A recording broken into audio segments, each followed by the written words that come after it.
Hey, Fit Over 50 Life friends, you absolutely do not want to miss this episode. Tune in where Dr. Perry Braun shares how trauma, thought patterns, even inherited beliefs may be holding you back, but you are not broken.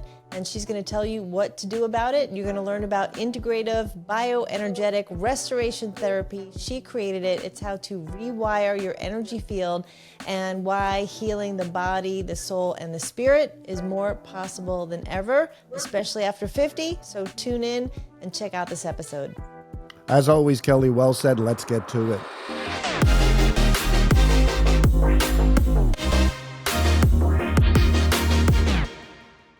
Okay, welcome to the next episode. Today we have Dr. Robin on. Hey, Dr. Robin, how are you doing? Welcome to our show. I'm doing great. I just became a new grandmother for my third grandson. Congratulations. Yeah. Best That's news awesome. ever. That's awesome. We need good news. We do. I've got lots of good oxytocin flowing through me, so I should be very happy in this. Boy or girl?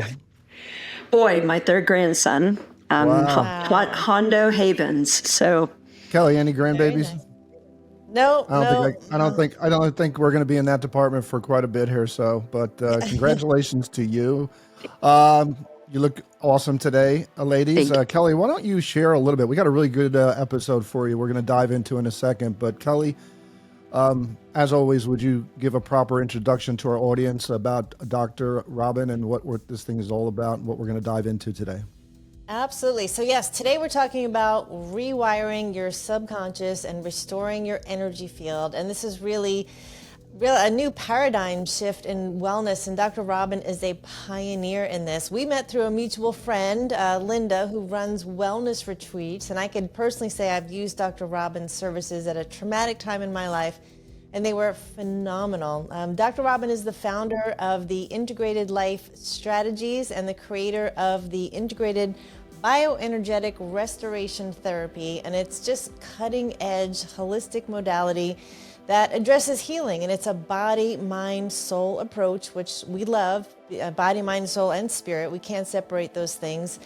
Dr. Robin is also a licensed therapist. She's a naturopath. She's a speaker, an author. She's written 5 transformational books that we're going to get to hear about. And she's worked with survivors of extreme trauma. And now she's also training practitioners, which is so needed. So she's been a nomad the past 2 years. We're going to hear about that and just checking things off of her bucket list. And so Dr. Robin, thank you so much for being here. It's an honor to have you. I am so excited to be here. And, and you understand this, Kelly, education is so important to me. And I think when people really grasp reasons to change their health and do things differently and see the results, we were made to be sovereign over our own lives. And once we understand the reasons why we make choices, it's easy to make those choices. And so much of my passion is really educating people on the reasons why we do these things, not just telling them to do them, because as you know, like with teenagers and children, we're perpetually teenagers and children, and we don't like to be told what to do. So, well, we're over 50 teenagers here, so that's right. That's our part. Hey, we're even more resistant to being told what to do at our age stage of the game. So, hey, Dr. Robin, I'm doing research for this. I really read a lot about you, and I'm sure our audience doesn't know your backstory. Can you share, your backstory, some of the traumas? I mean, you mentioned in one of your bios about having an eating disorder. I don't know the whole story behind that. Was that tied into trauma? Because, I'd love to hear, what the heck you went through, taking your mess and turning it into now your message. Thank you.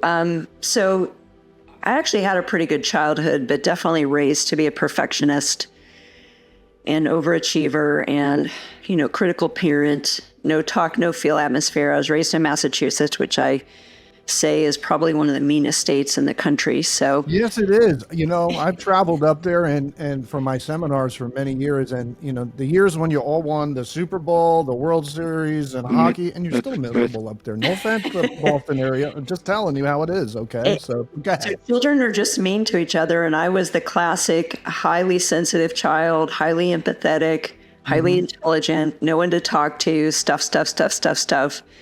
So ended up with an eating disorder, which is a much longer story. But in the process of getting some healing for that and just really opening my eyes to therapy and emotional maturity and addiction and this whole world along those lines, timing wise, I just really felt God called me to be a counselor.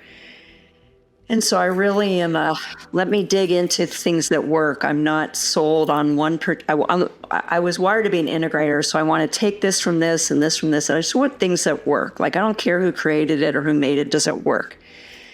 And so that really has been my journey, is finding things that work. And I was able to get healed from eating disorder. And of course, it took years of really doing the healing work on myself, changing my diet, doing the whole holistic thing, even though that word didn't exist in the early 90s. And so one of the things I came to is that, the addiction recovery is about 12%. But, God's not broken. So I really came to the conclusion that the problem is on our end, that we just need better solutions. And that really has been my journey. That really started my journey of going, anybody can be free from an addiction or trauma. We just have to find the right resources and techniques that will help them. And it is body, soul, and spirit, all of it. And I accidentally stumbled into all these things. It wasn't like God spoke to me to go here or there. Very rarely. It was just that person showed up right in front of me to give me this next step, this next piece I needed. And then the second part of that story was I married a man who ended up having a sex addiction, which is another one of my books. And so hey, I got healed from an eating disorder. You can get healed from this, finding therapists and just ministers and all of these modalities, and then not seeing that work for him. So really a part of what brings me here today with the modality that I put together was a lot of my own pain and suffering and watching my marriage and my family be traumatized by addiction. And I'm not even pointing to him, like the addiction rate recovery for sex addiction is very low. And we really had all the cutting edge tools back in the 90s and early 2000s. And so that ended in divorce. But after that, it really was like, hey, I'm fairly tenacious. I don't give up easily. And it seems like God has led me on this path of finding things that work. And one of the key pieces I felt like he showed me around 2012 and 13 as I was finishing my master's degree was he was opening up all these, revisiting the law of attraction and quantum principles that I had pretty much thrown out as all new age, but seeing them coming in from a biblical standpoint and going, okay, wait, they're just truths. They're like gravity. They're just principles that are true. And we as Christians in the church, we just stopped applying them because the New Agers were a lot smarter than us and were using them effectively. And so we thought, this is witchcraft, this is bad, this is wrong. And so one of the things God called me to do early on was to ground all these quantum energy principles in Scripture, being that is my primary audience is Christians. And so bringing it back to, hey, the church is suffering as bad or worse in the world because they're refusing help in areas that is really effective and is grounded in science. And then also the Bible says the same thing. So there's an alignment there. And that's what I mean by taking your mess and turning it into your message. You went through, the crap and the storm, and what you learned and the wisdom, you now help others, guide them appropriately.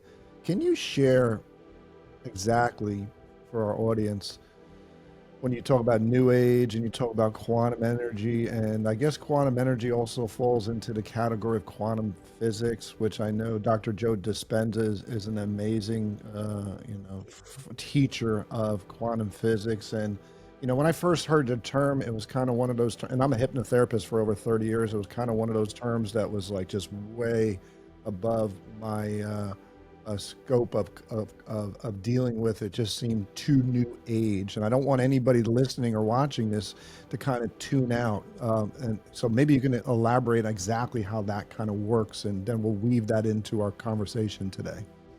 Sure. Well, we are made up of atoms, so at our core being, we are energetic beings. So the science or the laws of quantum energy principles apply to us, period. It's not a debatable topic. It's factual. It's physical. And so when we start to look at what are principles of quantum energy, and I'll kind of just narrow it down to where it matters. One of the principles in quantum physics is that once something is created, it exists, and it has to be stored somewhere. So I like to say that our subconscious is a quantum supercomputer. And so technically we remember everything we've ever eaten in our life, everything we've smelled, everything we've said. I'll ask someone, have you ever walked into a restaurant and the smell suddenly takes you back to being 5 years old in your grandmother's kitchen? That information is stored on a cellular level in your subconscious because we are supercomputers. And so in the healing realm, if we can tap into that stored information that we don't think about every day because it's not important operating information, but it may be a root cause, it may be a trauma, it may be an event that caused us to create a belief. And so a lot of what I teach is what the law of attraction actually says is whatever I believe to be true has a signature frequency, and it is magnetic in nature, and I'm going to keep attracting everything. So we're communicating 24/7 with our thoughts, because we're creating frequencies. And I show proof of that in my book. The experiments of Dr. Masaru Emoto were evidence that our intention changes the molecular structure of water. Our thoughts change water, and we're more than 68% water. And so when you go through and you really dig into the science, it becomes kind of immutable in the sense of this isn't like an opinion or a theory. This has been proven scientifically with much evidence-based support. It's just the average population, it just sounds really woo-woo and kind of weird, you know? Exactly. And that's where we tend to lose a lot of people on that. And I think you said a really good point, Kelly. I'll let you jump in here in a second here about teaching people. And one of the things that I've learned, and I think I might have actually learned it reading one of Dr. Joe's books, is that, every time you learn something, you open up and create new neural pathways in the subconscious mind. Those neural pathways will last for about 3 hours to 3 days. Then you need to go out there and do this. Then you need to go out there and do this. And eventually you get to the point, and I've implemented this in our teachings and coachings, that once you could teach that to somebody else, literally, and which is part of your courses that you're teaching other people to do, that's when it really gets solidified into your DNA, into your habits, so to speak. Does that make sense? Is that about right or no? Yes, for sure. Okay. Yeah, the repetition. Yeah, Subconscious loves No, Kelly. Sorry, go ahead. That's okay. Yeah. So, Dr. Robin, you really created this entire healing modality. Can you share what integrative bioenergetic restoration therapy is? Sure. I know what it is. It's a mouthful. That's what it is. Okay. It's IBRT for short. Okay, thank Okay. you. Okay. So in all of my study, I basically came up with, so I don't like to use the word broken. So much of our stuff revolves around shame, and shame is a feeling of brokenness. So I don't like to use the word broken because either broken or you're fixed. And I don't see it that way. I see this as a lifetime journey. We're on this journey of transformation our whole life. And I say it's like a hot air balloon.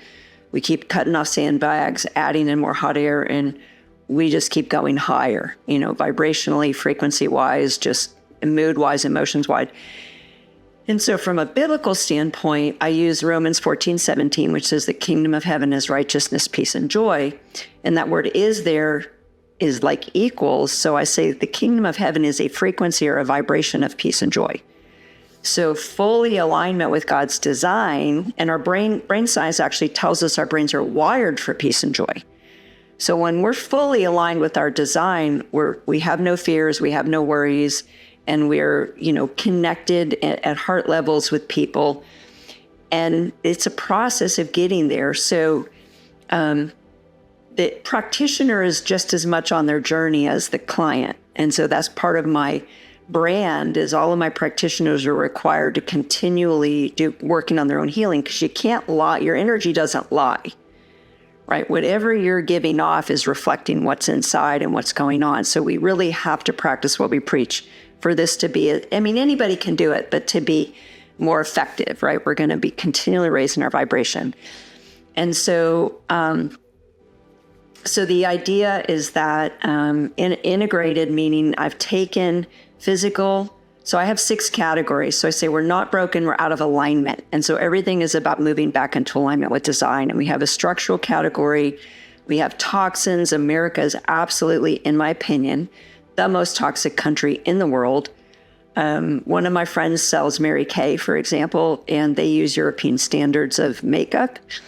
And in the US, there are 12 banned chemicals in cosmetics. And in Europe, there's 2,400 banned chemicals in cosmetics.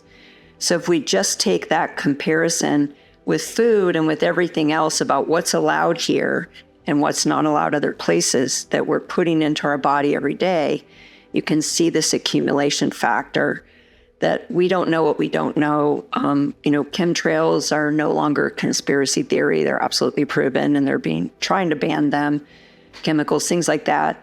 And so hopefully we're moving towards restoring the earth and restoring health. People are becoming more educated on how to change their diet and everything. But it's all of it. It's emotional trauma. That's a big weight of toxins in our body. Heavy metals, chemicals, all those things. So we have this toxicity category. We have a lifestyle category, which is sleep, rest, exercise. Like you guys all know with exercise, how there's so many different components. And yet long distance runners tend to have high cortisol. So there's these balances of how to stay where exercise isn't an addiction or you're misusing it versus it's just part of a healthy lifestyle. So we have sleep. Sleep is huge.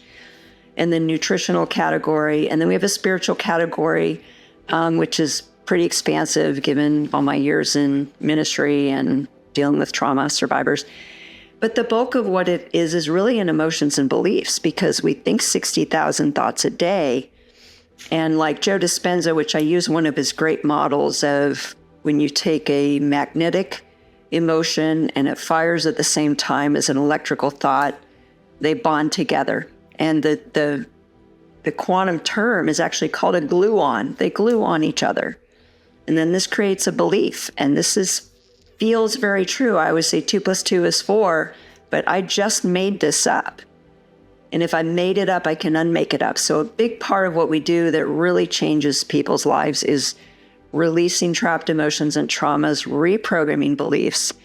Because if we attract what we believe and we start going from attracting more trauma and more pain and more trapped emotions to attracting joyful, happy, wonderful things, it creates more bandwidth. So the higher our frequency is emotionally, the more bandwidth we also have to process toxins, to process trauma, to process emotions. And Americans are so low on bandwidth. Most people in here are just surviving. And even they go on vacation for a week and they just go to a resort and drink all week. Like their body never gets a chance to be restored. It's not really a rest or, anyway, you guys know all this too. This is not rocket science, but doing this 6 category, what makes my modality unique is that in the same session, we can address all 6 of these categories. And we're literally asking the subconscious using muscle response testing or applied kinesiology to tell us what is the next layer that needs to be released. And in one session, we can deal with nutrition and toxins and emotions and spiritual stuff or structural stuff. It's like one big, I like to use the analogy we think of body, soul, and spirit like a really pretty cheesecake. We cut in these really pretty 3 pieces, but it's more like a cherry pie that I forgot to put cornstarch in, and I try to cut a piece and all the juice runs together. And in the case of the pie, it's an epic fail, but it's a great metaphor for really how we are as a whole being. Anything can cause anything, and they're not in these separate categories. They kind of all blend together. So that's really a lot of what I train. So integrated meaning we put together body, soul, spirit. Bioenergetic in that we are dealing with biology too. We do supplements. We talk about, physical things. It's not just all energy. And then restoration. The body was not designed broken. We're trying to restore it back to its original design. Some of this stuff we did inherit. We weren't necessarily born perfect, whole, and complete. We can be born with misalignments from our ancestors and even from trauma in the womb. And then therapy, because it's a form of therapy to try to get the body back to its original, restore it back to its original design, which it was designed to do. If I cut myself, I bleed and I scab and I heal, and I don't need an intervention. If we give the body what it needs and remove the blocks, most things will come back to original design, because our body wants to be at a certain frequency in harmony. It was designed that way. So we just have to pull out the blocks and put in the things that are missing. So I'm guessing after people go through what you teach them, they feel pretty good, huh? They do, yeah, because one of the things I really encourage, not everybody who does my training wants to be a practitioner. Some of them just want to be able to work on themselves and their family and their friends and have the toolbox. So when they go to the health food store, they know what they need and how to test for it. So it's also, just applies to everyday life in so many ways. But yeah, they're just really can really shift with it. And I think the key thing is they feel really good. I think what the really thing they feel is what you're supposed to feel is normal. Okay, that's the way you're supposed to feel when your body's aligned and your mind and your spirit are aligned. So here's a question. You mentioned we are wired for peace and joy, which I agree with you on. However, it seems like everybody's addicted to cortisol today. Okay, I mean, why do people watch what's going on in politics? Because they love to get that cortisol fix. Or why do people, put themselves in situations that are not the best situations because the cortisol fix, which leads to adrenaline, which leads to norepinephrine, which leads to the dopamine fix once they get through that mess they were putting themselves in there. So how does a person know if they're, addicted to cortisol? I'm just throwing that question at you. Yeah. Great question. And yes, you just described American society for sure. My morning, actually, I just described. But your morning. Kelly and I, before we got on here, we're like, we don't care about all you out there listening or watching. This is therapy for both we want to help ourselves. Our asses. Hey, okay? I can do my dopamine hits too. I think a lot of it is awareness and moderation. If I'm cognizant that I'm getting my dopamine hits from trauma or from drama or from stress, and I know that that's not good for me, right? I know that's not where so with an eating disorder, I was in my head 24/7 with obsessive thinking. It was tormenting. It was like a monster in my ear all the time. And I know addicts feel that way. And so as I got healed, and so peace is kind of like this, and it can feel boring to a certain degree. It's not exciting. But I think an analogy would be sugar. If I stop eating sugar and I detox from sugar, then a little bit of sugar is like, ooh, that doesn't taste good, And I think when we detox from adrenaline high, I don't love adrenaline. I don't love high stimulation. And I know a lot of some of the stuff we do doesn't feel like high stimulation, but it's not just so you're just more sensitive to it. So I think we're used to this, right? High, low, and we don't even necessarily know we're doing it. And it may not be destructive until our body starts to have some kind of evidence of either obsessive thinking or panic attacks or anxiety. And then once we get to that point, we go, how do I undo it? Well, you didn't get there overnight. And really the kind of cutting edge place now is the polyvagal theory and trauma response. And, we have this epidemic of anxiety and panic and trauma. And a lot of it is not self-imposed, but like you said, paying too much attention to things we can't control that are hitting us with these high levels of stimulation. And of course, teenagers and at younger and younger age are on their phone all the time. Philippians 4:8 says, whatever things are true, lovely, noble, just, good report, think on these things. And there's a lesson in that. One of the law of expansion in quantum physics says, whatever we focus on, we give energy to, and it gets bigger. And so when we focus on solutions, when we focus on joy, when we focus on things, it doesn't mean we're ignoring that these things exist, but focusing on them doesn't solve them, doesn't fix them. When we focus on How can we step in? How can we redeem? How can we have some power in a powerless situation? We move out of that fear and trauma response. Fear and worry are very low frequency emotions, down there with shame. When we move into hope, when we move into joy, when we move into solutions, it feels much better. And once you start doing it, you go, I'm with you. I'm like, why would I focus on the news? I really can't do anything about that. And how is that impacting me in a way that I'm not really joyful and happy. And so that education piece and then beginning to be self-aware, I think, is the first step to how do I now make changes and reduce or wean off of my dopamine hits less and less and less, and find other things to fill that space with. They're actually creating what I call joy bonds instead of trauma bonds. So joy bonds are much more like you talked about neural pathways. They create amazing neural pathways. They give us bandwidth to process trauma. Trauma bonds just keep us in that roller coaster of serotonin, dopamine hits, and cortisol.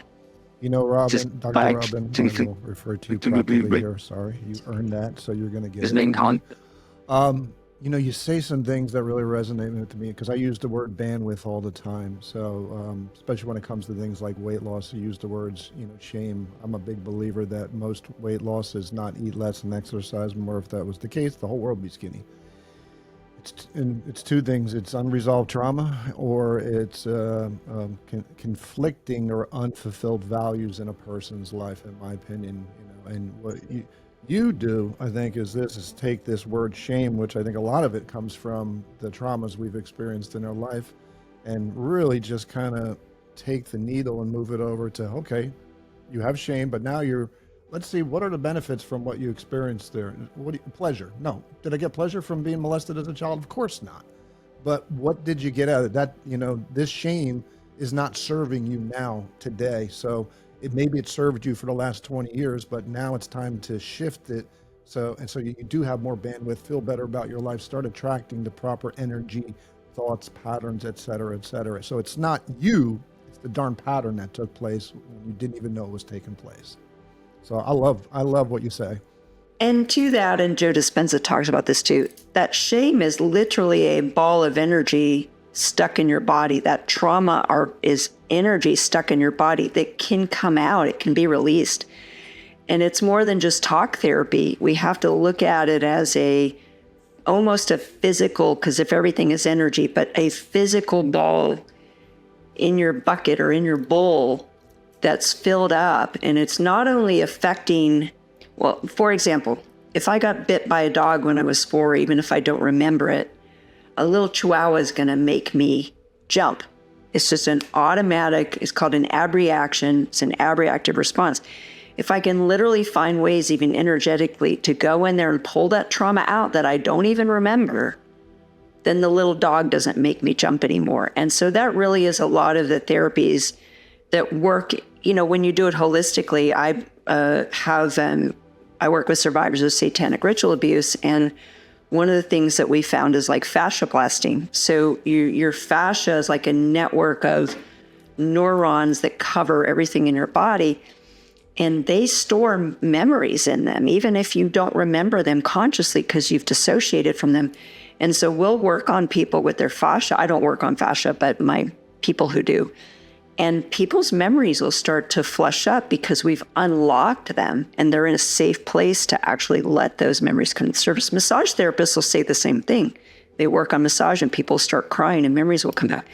So when we look at the body as that whole cherry pie and we go, well, how do we get rid of trauma out of the body beyond what's just been talk therapy in the past? Because that hasn't worked well. Thank you. And I was just going to reiterate that most people think the go-to is, hey, I'm just going to go sit with a therapist. We're going to talk this out and be done. From my research, at least, and I've been doing a ton of research on trauma because it's a hot topic for me right now.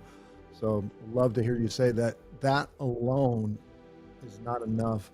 It needs to, and you say a holistic approach. If you do it, and again, body and mind and soul, all three working together is really where you're going to get the best you to come out of this thing. Fantastic. Absolutely. Kelly, you wanted to add something here? Sorry, I'm Dr. Robinson. to so much. And again, bringing it back a little personal, I'm in a season in my life where things really are pretty peaceful. And I am just living in this beautiful, peace-filled place. And when I am what I call assaulted by something, like it does go right to my soul. Even if I'm at the airport and I hear the news, I'm like, oh, like there's just levels to, if you're used to that chronically watching horror movies or whatever, you're just constantly ramped up. And when you're peace-filled and you see it, thankfully we can block it out. So you mentioned awareness as the first step, and you've taken so many people from, barely surviving to thriving. What would you say the next step would be after they have self-awareness? So again, there's little things you can do. First, if your body is always fighting against toxins, that's using up a lot of energy. So an easy step is really start doing some research on drinking pure water, getting rid of plug-ins and chemicals in your home, and changing your diet, things that you really can be empowered to do that you don't have to go pay a therapist or whatever for. So that's going to free up some bandwidth. Getting outside and grounding. I'm really big on educating on electromagnetic radiation. Huge, and especially in more urban areas, right? Of just, we can't get rid of electronics. We can't, unless you want to live as a prepper out in the woods, right? I got that from Dr. Robin, and I've got magnets in my shoes from Dr. Robin. Awesome. Yeah. And so just mitigating and protecting. Kelly? You didn't tell me, because see, Kelly's holding out on me. So what the hell? And I have my copper paint too. What All is right. that, Yeah. So on my website, I have a bunch of vetted I look products like phone that low help. jack. I don't want anybody tracking my stuff here. So It's a device infused with frequencies that, again, everything's about numbers and frequency. When you infuse that with the EMFs, it makes it more harmonious to the body instead of a toxic frequency. So there's all kinds of things that people can do physically, and that's the education piece. We all have trapped emotions and traumas, and I think that at least getting the ball rolling with somebody who can help you start that process of a lot of people are so disconnected between their head and their heart. They have no idea how many emotions they've stuffed because they've never had a safe place to really talk about things. So they don't know how to process feelings. And so a lot of times what I like with the process I created is you don't have to relive or feel everything. We can identify it and release it without necessarily deeply diving back into that trauma. The end goal is that I have a hard emotion or I have a hard time and I have somebody to talk to and I can quickly process things. What I say is, like, once I get my bowl unloaded to a certain degree, then it becomes manageable where I can become aware. And I still do sessions with my practitioners. We trade out, and I'll do that the rest of my life because they're always going to find stuff I missed in just trying to process every day. And, true confession, sometimes I can get too busy to spend time processing my own feelings too. So, but it was definitely a huge part of my recovery was learning how to talk about my emotions and process them. But a lot of people are so stuck and have no idea what they feel. They need help with that. And this process is good because it's actually telling you, here's the emotion, here's the date, here's the time it happened, here was the event, what happened. And so that neural connection between, rejection is that feeling I felt when I had a crush on this person and they didn't like me back. I mean, I've never had a word. I didn't know what rejection was. I just know it felt bad. And so we're relearning, we reprogram the brain to understand emotions that then moving forward, we can go, oh, that's rejection. I know what that feels like. And that really is how we're designed to live. That's what emotional intelligence is the ability to feel hard feelings and process them. But Americans we're just told and wired and programmed to stuff and to not feel. And the rest of the world doesn't do that. They value emotions way more than we do. And hopefully that shift is made. I would say that the millennials and the Gen Z, absolutely, my kids are all like, I'm going to therapy first chance I get, right? I just turned 60 and I'm like, so I'm over 50, but I'm not in my 50s anymore. So I guess I'm still qualified for the show. But my kids are like, oh yeah, we want to go to therapy because we see the benefit, where my generation was like, oh no, that's like such a stigma if you went to therapy. And anyway, so there's a lot going on, but those are the first steps. But I do recommend that people need somebody outside of themselves at some point to help them. There's all kinds of gadgets out there. I'm always vetting new gadgets that help reduce your polyvagal. I'm going to mention one I just found that this was a little mind-blowing to me. I didn't even know about this device, but someone gave me one. It's called a Heart Math Plus, and it measures your heart coherence. And you do like, you try to beat your score, so to speak. You're competing against yourself. But what's crazy is it's literally like giving you a 5 or 10 minute period where you're trying to only think positive thoughts, and you can watch your heart coherence go from like a 6 to a 0.5 from one negative thought. And you're going, what? Like one negative thought.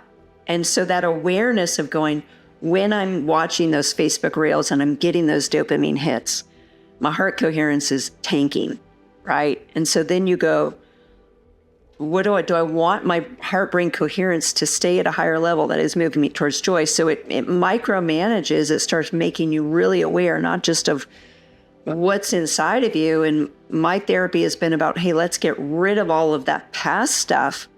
But now we're also looking at what about the moment-to-moment 60,000 thoughts we think, and the input and the stimulation that we're getting in the moment of. And so, my thing is, when you start going down that negative road, what do you have to pivot to? Because we're all going to do it. It's nature of human brain, of worst case scenarios. There's always tragedy that can happen.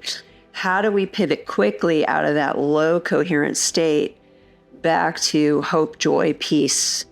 And I believe God is a redemptive God, and every tragedy that happens has a potential redemptive story if we'll let it. And so that's where I go, is God's still a redemptive God. He's good, he's loving, which is one of the reasons I wrote the book, Living Like a Son, is I'm like, if you don't know God as a loving father, you're going to be stuck in these high cortisol states because you're always afraid. That's a powerful statement. What was the name of that gadget you were talking about? The Heart Math Plus, yeah. And there's many ones like similar where they're retraining you thinking. And I'm vetting a lot of them. I have a lot of clients with panic attacks and high anxiety and high cortisol, and that makes their health really tough. So what are some of the other things that people can do maybe at home? I know you do muscle testing, you use rollers, and are there things that we can do in between sessions with someone like yourself and the practitioners?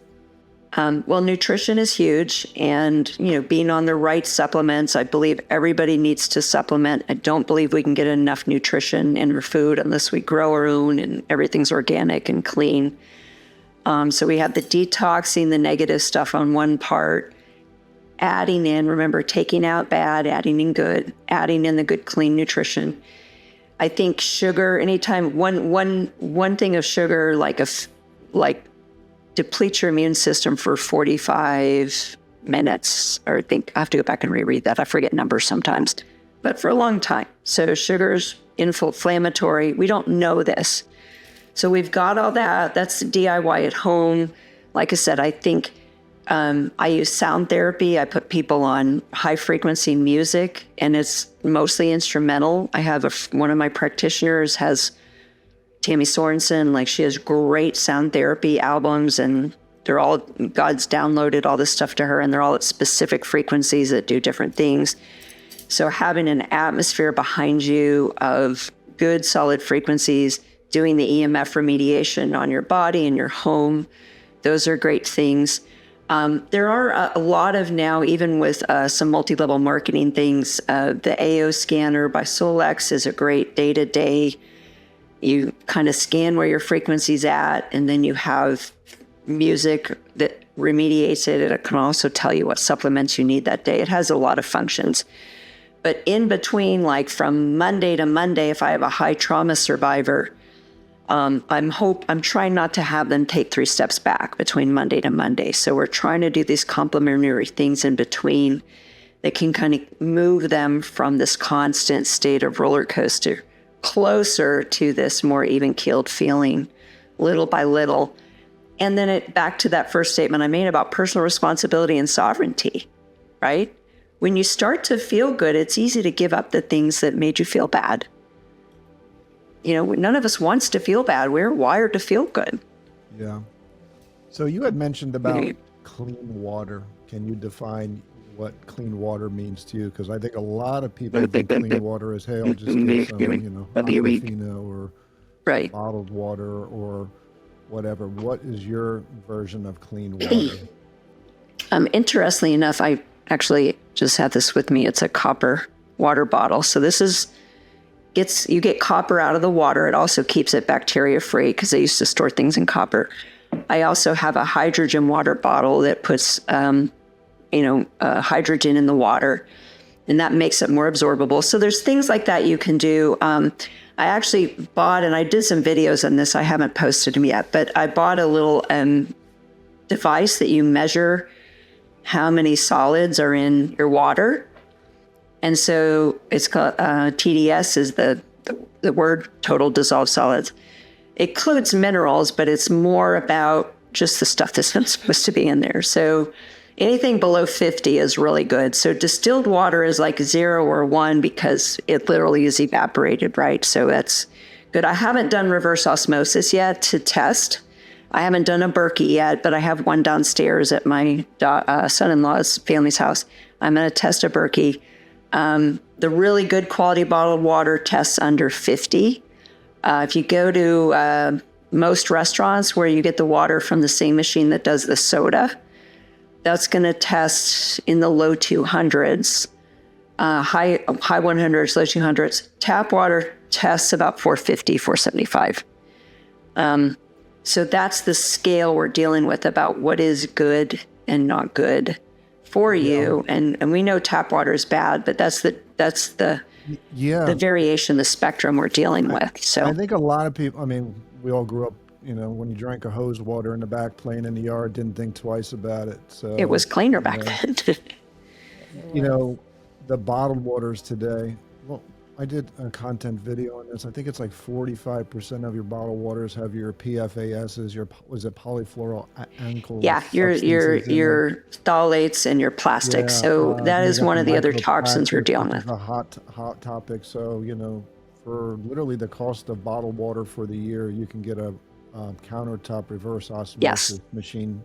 Yes. On Amazon, it does wonders for you. I'm a big fan of it. I 100% agree. It's much better. Now, the downside is it takes the minerals out. So there's no minerals in it, but you can, get minerals added in or get them in through other areas of your diet. Make a big impact. Yeah, I agree. We need to mineralize. We need a mineral supplement anyway, but I do agree it's better to filter out the other.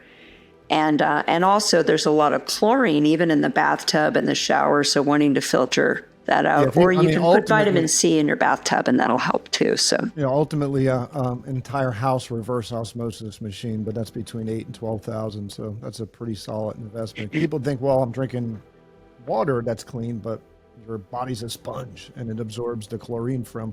Yeah, I used to love swimming in a pool. I have a tough time swimming in pools at this point because of the effects. I'm with you. We need more like salt systems in pools and.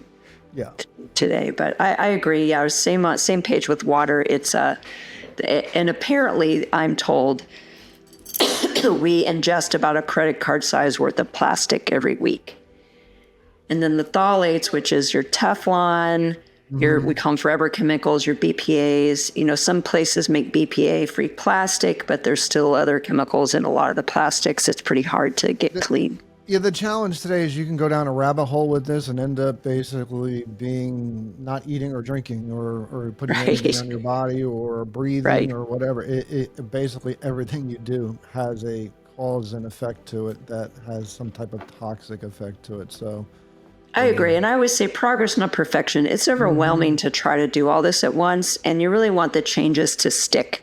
92% of people fail at New Year's resolutions. Because they're trying to do too much at once. And so little by little, we make these changes. But again, the educational piece is if I know the why, and it's not just to lose weight, but it's for longevity, it's for health, it's to feel good, it's to, not get cancer, and it's whatever, but just the overall hey, I want to thrive. I'm a grandma, right? I want to be around to, I took my kids on a play date yesterday. We did go to the pool, which is the first time I've been in chlorine in a while. But I want to be able to go play with them, not just watch them. And I want to feel good enough to do that. And so that's one of my incentives. And the cool thing about me is that I have a brand I have to uphold. So I have a lot of accountability to practice what I preach, right? Because I don't get to get away with stuff because people are watching me. So that's a great accountability for me. It really keeps you on your toes, for sure. There was something else I wanted to just, and it's certainly not stroking your ego, but just aligning with what you're saying. You said something about the little things and then having a why, which I totally align. If a person doesn't have a why, they're going to be a ship without a rudder. And then you mentioned small little changes, which what we call is the law of insignificance. You focus on winning little battles, building momentum, and then you'll win the war. So war is whatever your overall objective is in your life there. When you think about oh my God, I got to lose 100 pounds and I got to get to the gym. I got to buy healthy foods. I got to do all this. I got to learn. That overwhelm kicks in, and then the brain shuts down with procrastination because we get overwhelmed. We don't have the bandwidth for all of that. Yeah, and then you go into the catastrophic mindset, which is an automatic protection mechanism, so to protect us from perceived pain. So there's a lot of crap we're dealing with there. So, and I want to point out to the listeners with what Mark does is when I talked about creating those beliefs, we create those in what we call a theta state. And so that is the state when you're doing hypnosis that is going down. It's unlocking those beliefs from that theta state and then helping to release whatever those blocks are or helping to reprogram. And so there's so many tools and hacks and things like when we're watching television, we're in an alpha state. That is another highly programmable state. When we're driving, so listening to podcasts when you're driving. So all of these things we're feeding ourselves when right now we're in what we call beta. So I can listen to your information and go, I don't agree with that. I can reject it easily. But when I'm in that highway hypnosis state, or when I'm in that really deeply relaxed kind of theta state, that is where a lot of our programming takes place. And so it's also the place we can go to help unlock and, change and shift the programming. It's always good to get the gatekeeper out of the way so that you can communicate to the subconscious mind. A lot of that music you were talking about does exactly that, get you into that state of creativity and receptiveness. Very good. Kelly? Yeah, I'm taking notes because I have a lot of these things that I'm not using them. I'm like, you have your 528 megahertz music and you should be jumping on your rebounder and standing on your vibration plate and doing more grounding. Like I said, this show is just for Kelly and I, nobody else. I do the shows and I go, I need to get my vibration plate out of the car. Yeah. I'm going to make a little program for myself. And I think that's important too. People need to realize we're not perfect. I know all the right things to do. I don't always do them. And one of the things I say is I know how bad sugar's for you.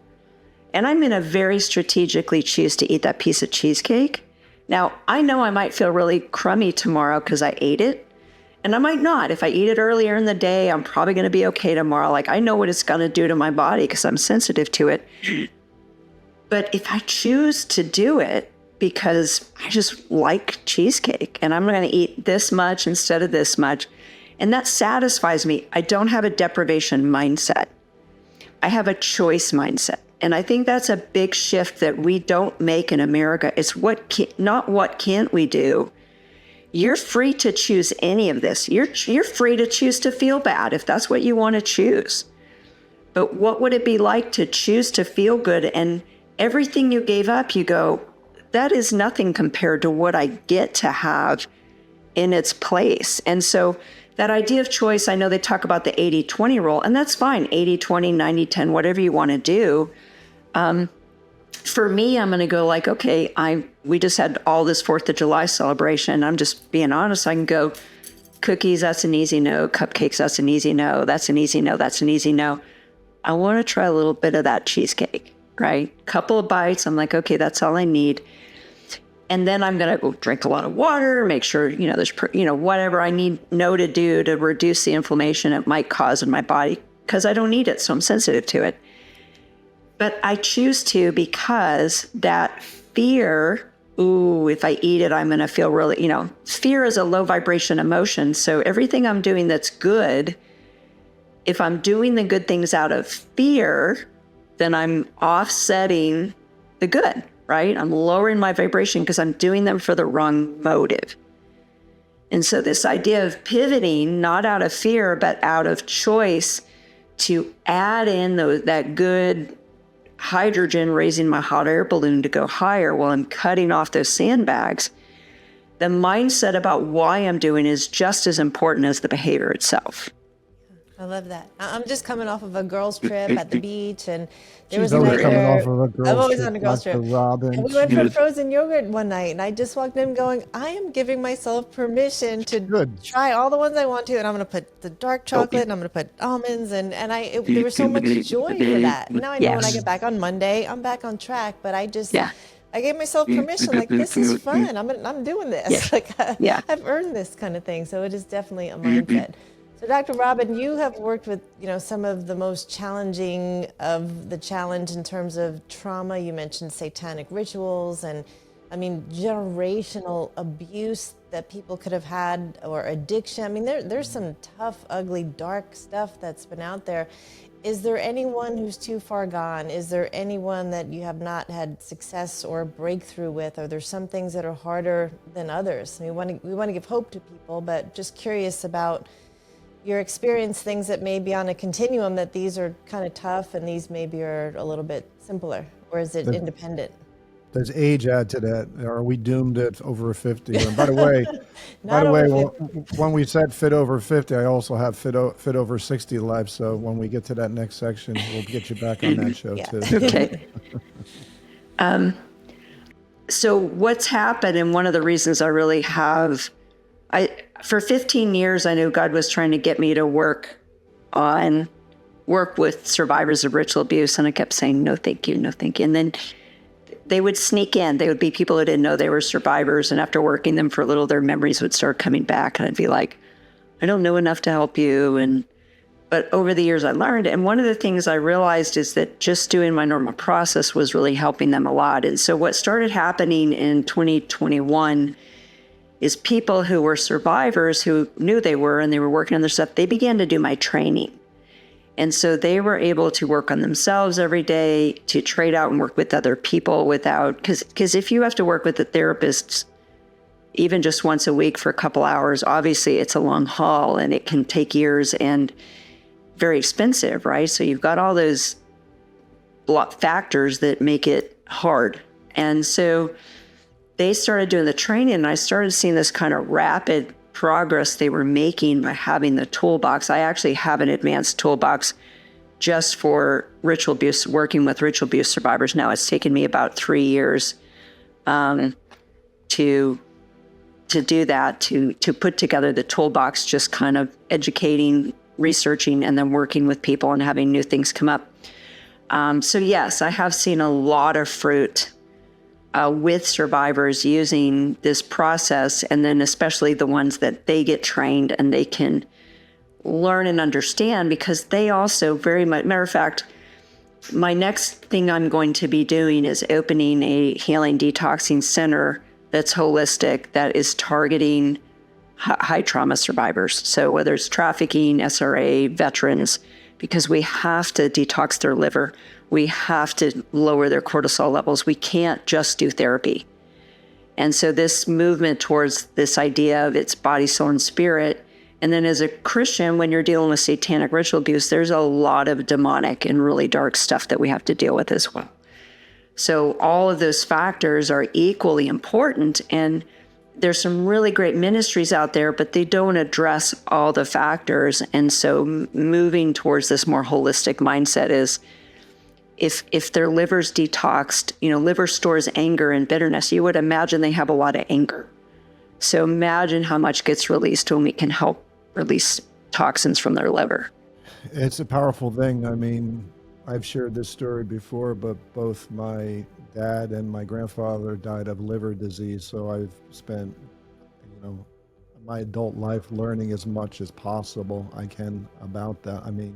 Non-alcohol fatty liver disease is an epidemic in this country, on top of everything else. So You mentioned rituals. Did you mean by satanic rituals? Boy, we could do a whole topic on that. I mean, I know some of our audiences just went right over their head, possibly because they don't believe that. Because at one time, I didn't believe it until I ran into the right people in my life that shared how all that works. But that's amazing. But you are spot on. Very, very Yeah, good. and more people are waking up to their memories and story. It's very much moving in an epidemic way. And I would say at least 60% of trafficking survivors, there's a cult involved, whether they know it or not. So, and that was and there's more and more mainstream media bringing awareness. I don't mean like legacy media; they're full of crap. So, yeah.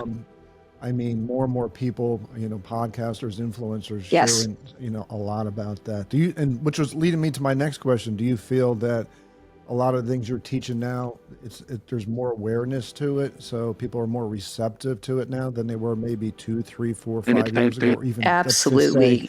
right before COVID? It seems like after COVID, everybody just woke up and said, "Oh my God, don't trust anything. I got to learn as much as I possibly can about what's going on in the world here." So agreed. I've been a conspiracy person for a long time because of working with this culture. But more people woke up to these ideas through the past 5 to 10 years, especially. And if you look at some of the most popular podcasts right now, they are talking about what we call blurry topics. So, And so those things are gaining a lot of momentum. And I think one of the big overarching things to understand, and I have more to say about this, but I'll keep it limited, is the veil of sleepiness, the veil of being asleep, the deception is being lifted. And so more and more people are just suddenly kind of waking up that not everything is what we think it is and what it seems, and starting to do. And I think when it stops being too crazy or weird, people let their resistance down, because some of the reasons people won't go after new information is they don't want to lose their friends. Like if you suddenly have all this weird, wacky conspiracy information, then you just lost your whole friend group and you got to start over. And so if all of your friends are waking up at the same time, then it's fun, right? You're not so weird. Yeah, for sure. I'd love to hear more about your clinic. Is this inpatient? How can people find out? Yeah, so I've kind of had this vision for about 5 years, and I've been researching things that work, like technologies combined with detoxing.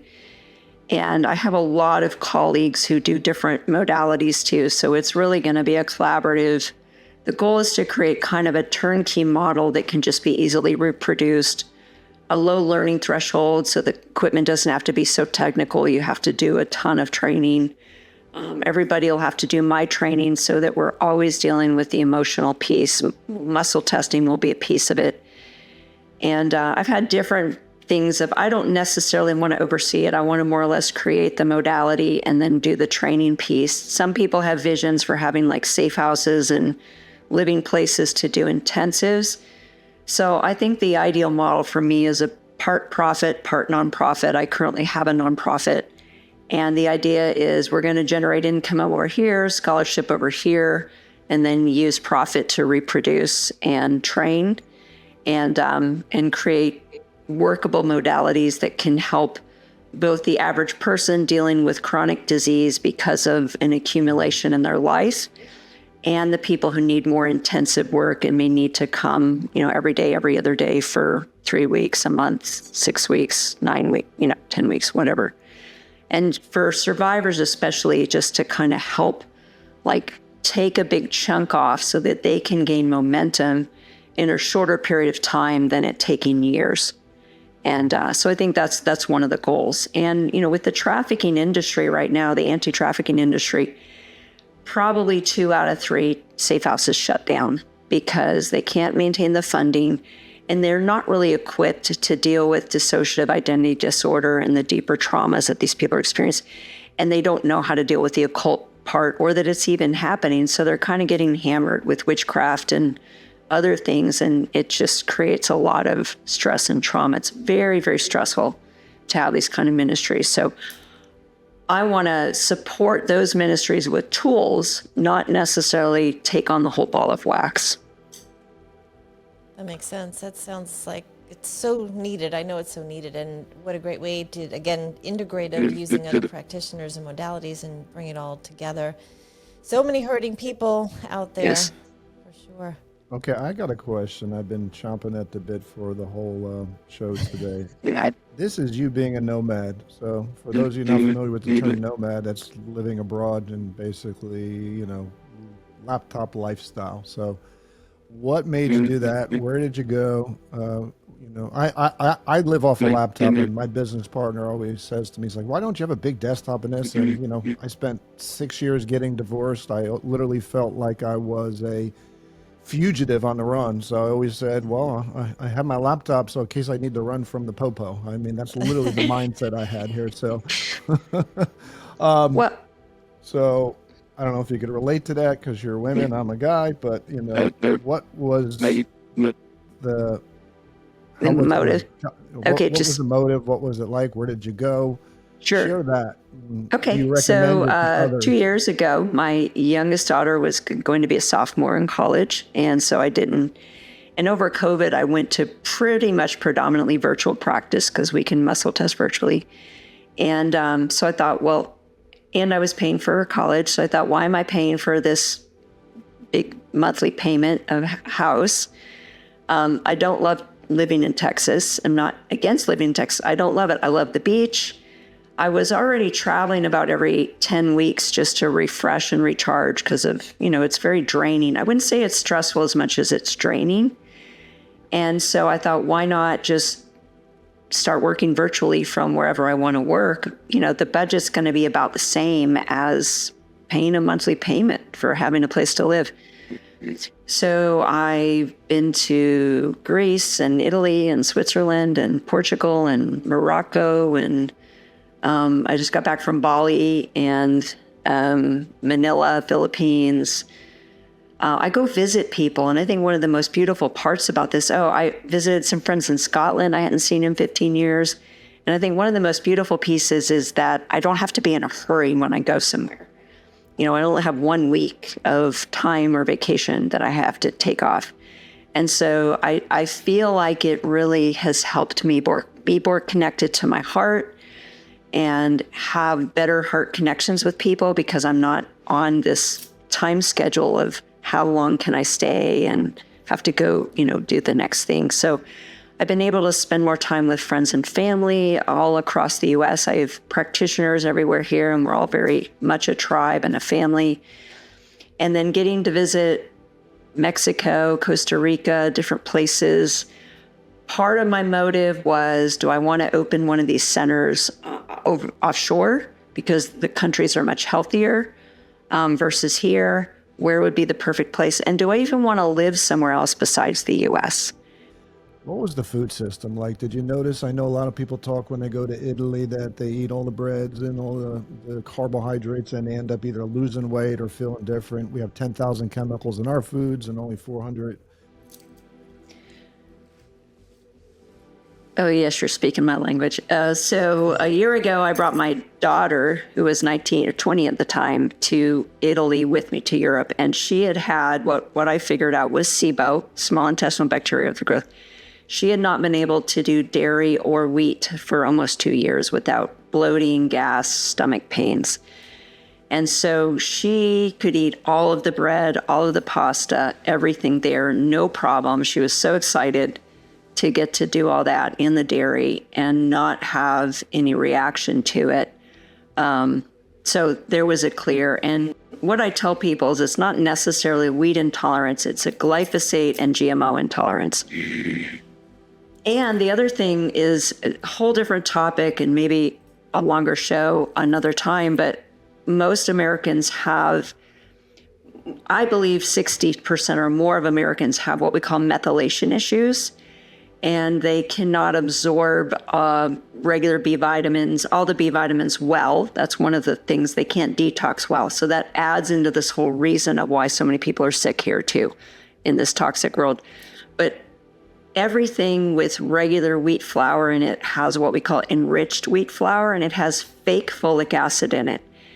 And it's actually damaging or negative for a person with a methylation issue to have synthetic folic acid in their body. And so on top of what the other bad stuff is, we're actually adding in something negative that was meant to enrich it, right? They think it's good for you, but if you have methylation issues, you cannot process synthetic folic acid. And so that doesn't exist. And I was in Catania, which is one of the main cities in Sicily. And I specifically got an Airbnb near the market because I just wanted to see what their market was like. And so 2 or 3 days a week, they literally have like massive market with fresh fish, fresh seafood, like tons of it. And then produce too. And it's like 2 to 3 days a week. People only buy things for a couple days at a time. They don't have deep freezes. They don't store stuff for long periods of time. In Bali, every day I got to have freshly juiced fruit that just came off the tree. It was picked in a juicer for, at a restaurant for like $1 or less. No, not even $1. Maybe $1, maybe $1.50. I can't remember the conversion rate. Compared to what you would pay for that here. And then the fruit's picked a while ago. And even if it's freshly juiced, the fruit wasn't picked ripe. And there's a difference between fruit that's picked ripe and fruit that's picked green and allowed to ripen. So the lifestyle in these countries, one of the reasons they're healthier is they just live closer to this ecosystem in the way same with Costa Rica. They get the eggs from the hens every day. And so people in the U.S. who've chosen to do a little bit of that, which is actually where I'm staying right now. My son-in-law's family has a ranch out here, and they have chickens. There's in town, this is in Lindale, Texas, they have raw milk and all raw products you can get. And they get their own cattle, and they free range their own meat. I have friends in West Texas who grow their own animals for their own store. They have a health food store. So all of that matters. It's just less convenient here. And in other countries, it's very much a part of their lifestyle. In Europe, there's a lot of walking. We did a ton of walking. People just walk every day or ride bikes. And this is the way they live. It's not like they're doing it to stay healthy. They just haven't converted to this more modern, fast-paced lifestyle. They still take that siesta every day in the middle of the day, and everything shuts down and slows down and they rest. It's just a very different culture, and they're much healthier than us. And you look at the longevity numbers of the other countries compared to us, it's ridiculous. I think it's Switzerland or Finland has the highest age that people live to. I did a content video on it, but I think I forgot offhand here. But that makes a lot of sense. Yeah. So, Fun fact, I have some friends in Switzerland. I don't know if this is true with all of them. They take 3 months a year vacation. Yes. That's another thing, it's just, look, this is not hard to figure out why everybody's a mess in this country. We got a food system that's a mess. We have overworked, not enough vacations. We're sitting on our butts. I mean, all three of us are sitting on our butts right now, Yeah. but I was at the gym at 5:30 till almost 8 o'clock. So, I tried to offset it. Impressive. So, these are just basic things. And I guess the way I always say, my mom's going to be 88 this month. Unfortunately, she has dementia. It's been a mess. I was just up and cleaning out her house because we're selling it literally Friday. But why did she live, long? And she's been eating carbohydrates and sweet and low for almost her whole life, smoked to her mid-50s. I really think it has a lot to do with what we call organic today is what they did as children, butcher meats, grass-fed. My grandmother lived to 90 medication free, and she, was a farmer. She had been a farmer most of her life. The next generation that's below us, and then the next generation below that, it's kind of scary that what they're, being put through at this point. And sometimes they are not the most open-minded because they're living on glyphosate. They're living on, the 33 different versions of MSG that are hidden in our foods. If MSG is not bad, why is it there's 30 different names of it hidden in our foods? And it's banned in Europe in kids' foods, but yet in here it's in abundance sometimes 5 times in kid foods. Come on, this is not hard stuff to figure out. Don't get me started, Dr. Robin. I'm going to go off on a tangent here. We're trying to finish the show up here. Well, one little factor too that doesn't get talked about a lot, because there seems to be this age threshold, is also they introduced formula, I believe, in the 50s and 60s, and they stopped breastfeeding. And so, I learned about this a couple years ago. I really didn't know this. What you get in colostrum those first 3 days of life builds your immune system for your lifetime. And so I didn't get that. My mom, it was cool not to breastfeed. And so I was bottle fed. And so even though I breastfed my children, I didn't have it to give them. I didn't have, they're called transfer factors. I didn't have them in my system. And so there's ways to rebuild that. There's products that have transfer factors in them. And that can really help, because so much of, again, all of this added together, but then also the lack of the foundational building blocks of the immune system to recognize an invader and create an immune response that's appropriate, is a big part of what factors into a lot of these health issues. So, well, plus you had us in our generation, when a doctor said something, we were like, okay, we're not worthy of you. Now today, at least the kids are like, when a doctor says something, they're like, wait a minute, I don't know if I trust what you're saying. Let me figure it out my way here. So nothing against doctors, but, most general practitioners, how much is their nutritional training? A couple weeks maybe? So. Well, and, I didn't vaccinate my kids, almost accidentally got some information. I stopped vaccinating them in the 90s. I didn't know anybody who was not vaccinating, right? And so with the internet and with the amount of information people can research, the millennials and the Gen Zs are doing their own education now. They're making choices, and it's popular. It's more trendy. My daughter's 31. Most of their friends, or at least a good portion of them, are vaccinating their children. What do you think we're going to find out from this autism study? We already have. It's already out there. Is it out there? Yeah. Okay. It's aluminum in the brain. I'm too busy paying attention to Epstein's files versus the autism that don't files. exist. Sorry. So I like my cortisol fix, Yeah. Yeah. No, it's, I think Kennedy I think Kennedy's come out with it a couple places. I'm going to call it the study that in the brain of autistic children, the amount of aluminum is exponentially, ridiculously greater. And what happens with vaccines is that they bind the aluminum with polysorbate 80, which makes it cross the blood-brain barrier. And then you add this methylation issue I was talking about earlier. The second thing that methylation issues cause is an inability to detox. So these metals accumulate in the brain, where in theory, they should be able to get rid of them. Well, if you pump a baby's brain full of mercury and aluminum, even if it's not methylating well, it's too much. You can't get rid of it. So where do you do your own methylation test in-house, or do you outsource it? Because I really think if there's one thing a person could do right now for their overall health is to do these methylation tests, because it's very powerful.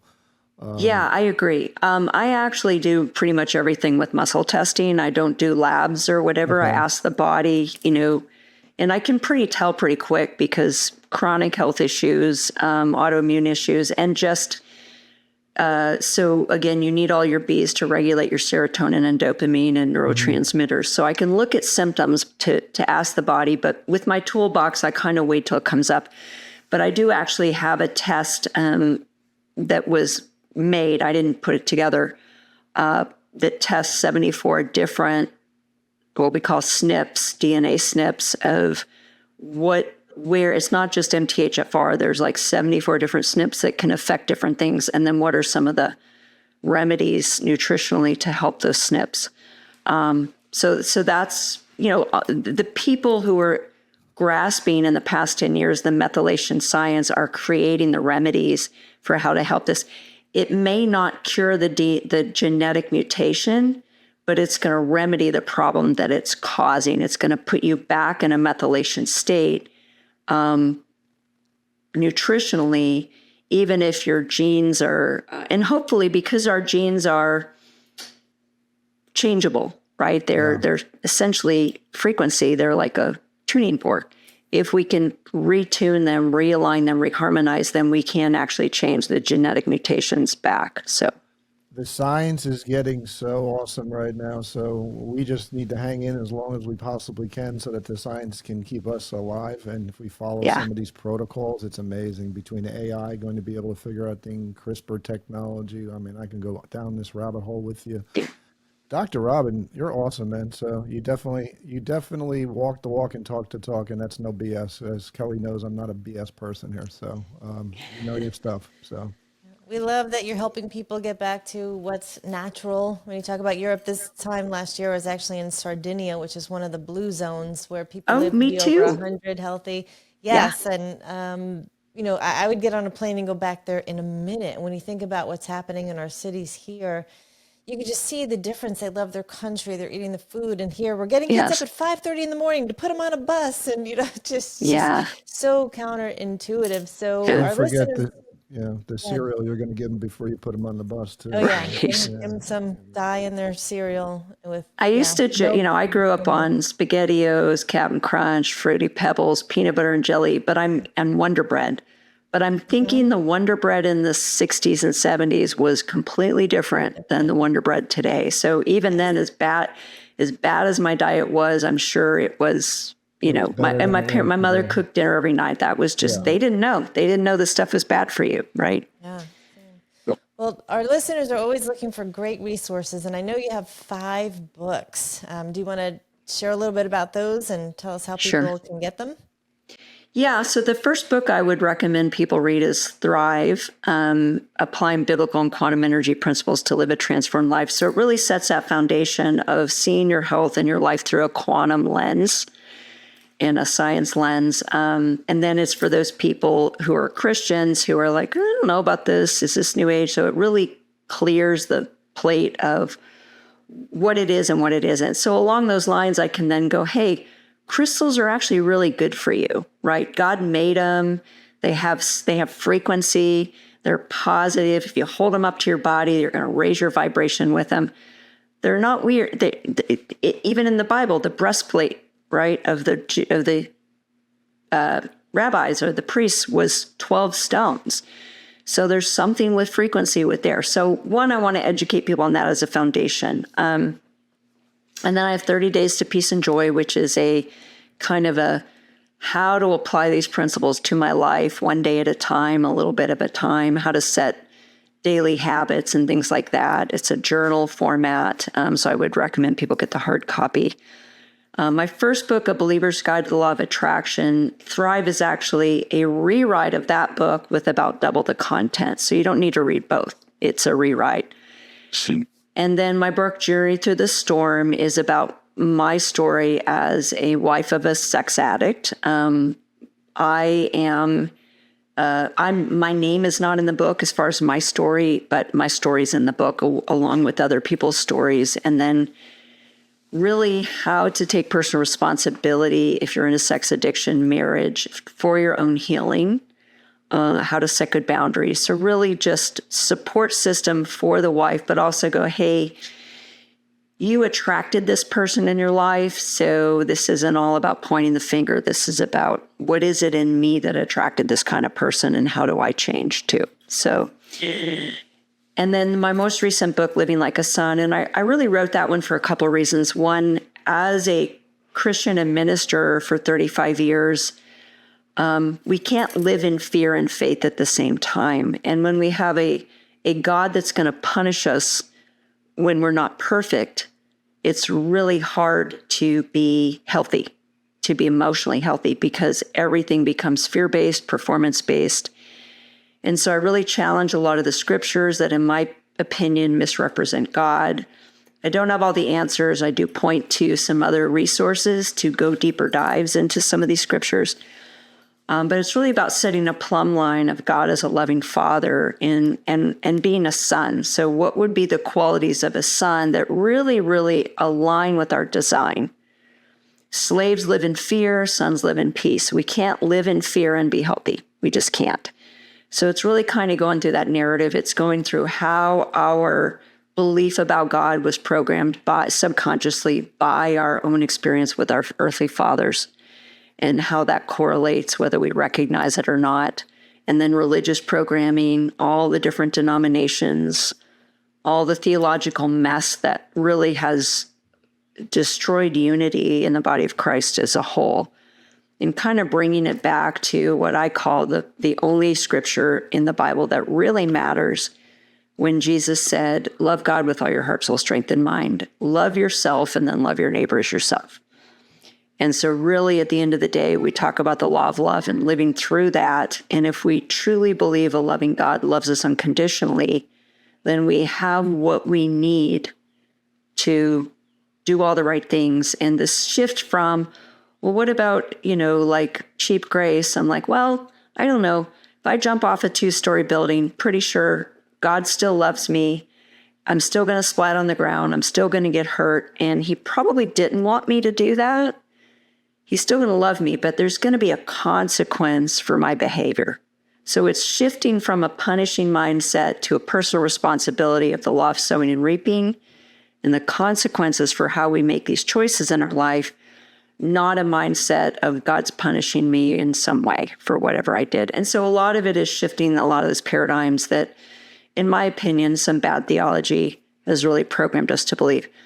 And this matters for a lot of reasons. One, my first motive is getting people healthy again, back to getting rid of that fear, those sandbags, a lot of religious sandbags people are carrying.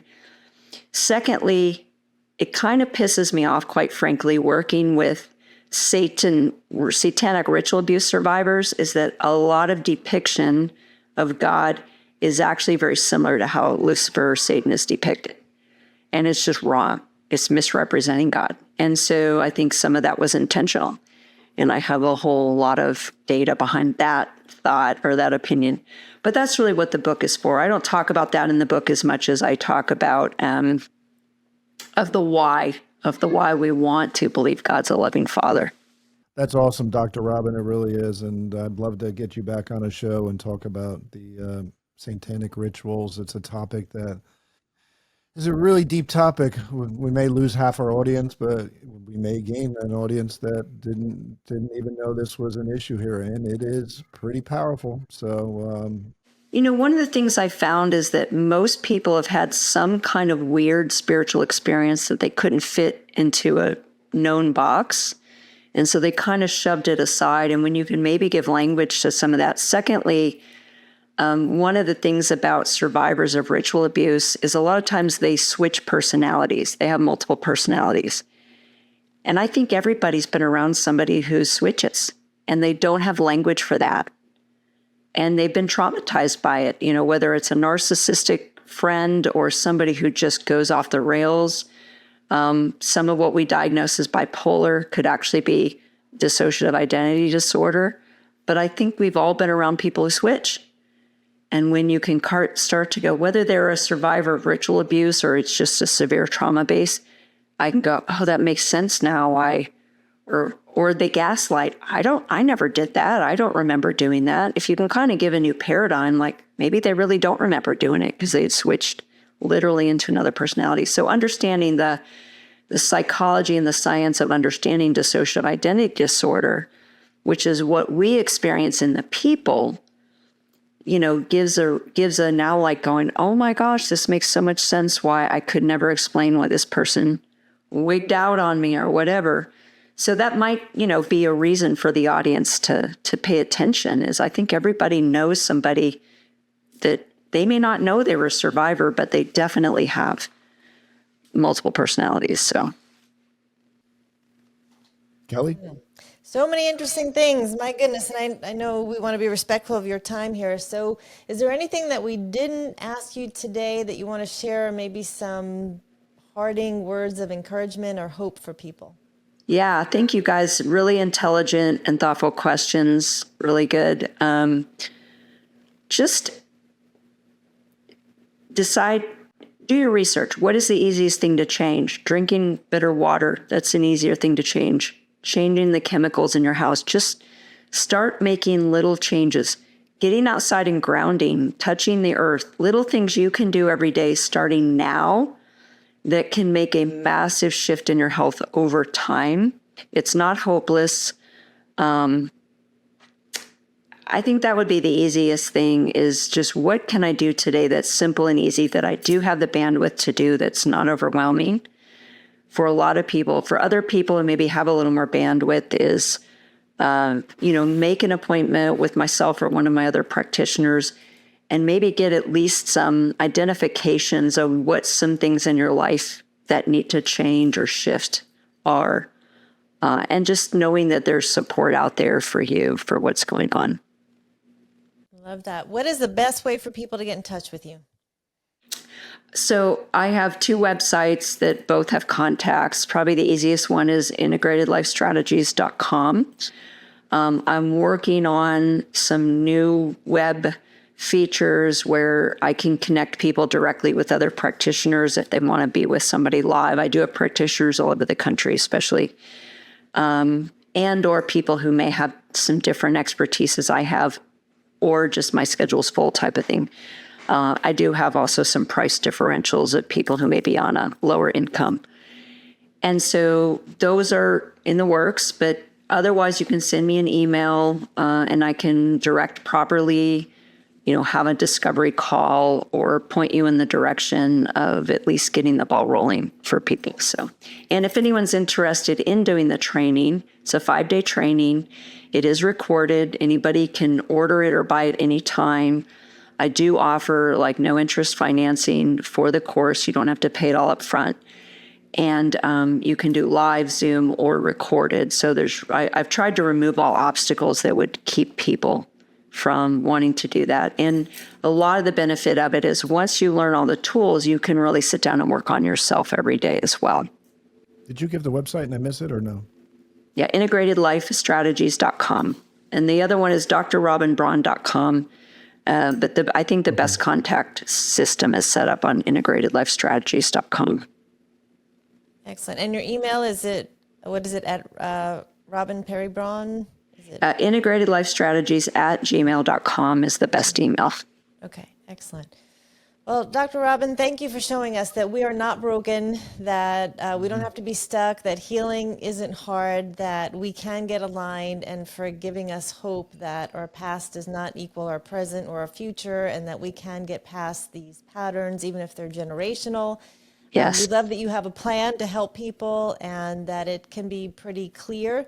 And thank you so much just for all you're doing to helping people move from surviving to thriving and giving them purpose and power again, no matter what our age is. Great. You used all of my catchphrases. Yes. The last one is align with design. Love it. I do want to make an offer. If you email me, if you would like a free Kindle of Thrive or Living Like a Son, I'm happy to gift anyone a free Kindle version if they email me. That'd be wonderful. And say the email one more time. integratedlifestrategies@gmail.com. Okay, and we will make sure that all of that gets posted in the show notes as well. Thank you, Dr. Robin. Thank you, And Dr. you're Robin. rocking that blue color, Kelly. Great color on you. Thank you. Well, you know what turquoise means. There's so many great things about this color. That's right. Thank you, Dr. Robin. Great job today, everybody. That's a wrap. Please make sure you like, follow, and subscribe. Share this episode with friends and family you may have struggling, and we will see you all on the next episode. Thanks, everybody. Thanks, guys. Appreciate being here.